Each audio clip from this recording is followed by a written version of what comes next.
So where do the Aztecs come from and what is Aztlan? Now, a lot of Mexican Americans have been led to believe that Aztlan is located somewhere in the northern corridors of Mexico or the southwestern United States. This belief was created during the Chicano power movement in the United States in the 60s with manifestos like El Plan Espiritual de Aztlan. And this type of ideology misappropriated or misunderstood the application of language families to create a connection between the Chicanos and the Mexica. Now, I'm going to preserve some of my criticisms of this ideology and just stick to understanding history, but an important detail to understand here is that it's really common for groups of people that are politically motivated to establish connections to history, and we'll see that the Mexica did this as well. So first we need to understand that Aztlan had this mythological cave, this place of the 7 caves that had 7 families called Chichimeca, and the Mexica were the last of the 7 families that had descended over the course of 200 years. Now this cave and Aztlan was placed north of the Central Valley of Mexico. Most people would agree that the Aztecs had descended from this group called the Chichimeca, which is a broad umbrella term to describe a number of different semi-nomadic groups. What we need to understand about the Central Valley of Mexico is that there's already a long history established there. There were already systems of power, there were empires, there were architecture, it was a long, grand history.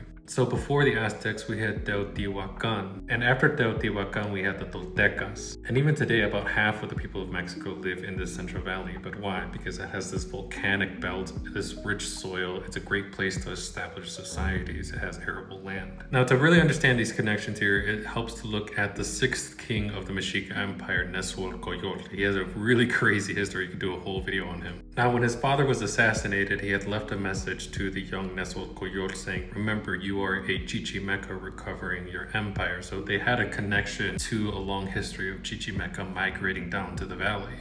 Now, a central element to the identity of the Mexica and to the Toltec were the Toltecness and the Chichimecness of their identity, the artisanry or the warrior spirit. So what's key to understand here, as the Chichimeca migrated down to the Central Valley and during the power vacuum after the fall of the Toltecs, they wanted to establish a connection and a relationship to the Toltecs. So some of the first families that migrated down, like the Xochimilca, located themselves next to Culhuacan and married into these families. Likewise, the Chalcos situated themselves next to the Xochimilcos, which were next to the Culhuacanes. And remember, the Mexica were just one city-state of many different city-states and many different families that descended from Aztlan or this Chichimeca region. Now, believe me, I wanted to talk about so much more, but I only had 3 minutes here and I really have to make this dense, so believe me, there's a lot to talk about. But if you enjoyed that, I'd appreciate a like and a follow, and if you would check out my work, I think you guys would enjoy it and appreciate it. All right, folks, peace.